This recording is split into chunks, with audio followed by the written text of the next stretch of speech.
আসসালামু আলাইকুম। আমরা ঐক্যবদ্ধ আছি, ঐক্যবদ্ধ থাকবো ইনশাআল্লাহ।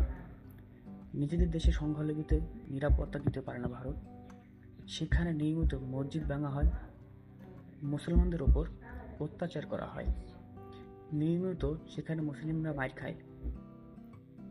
আর তারা কিনা আমাদের দেশে সংখ্যালঘু নিয়ে কথা বলে। ভারতকে এক বিন্দু ছাড় দেওয়া হবে না ইনশাআল্লাহ। ভারতকে বুঝিয়ে দিতে হবে এটা শেখ হাসিনা বাংলাদেশ নয়, এটা হচ্ছে আমাদের সম্মিলিত বাংলাদেশ, স্বৈরাচার মুক্ত বাংলাদেশ। আমাদেরকে সকলকে একযোগ হয়ে কাজ করতে হবে, একসাথে থাকতে হবে।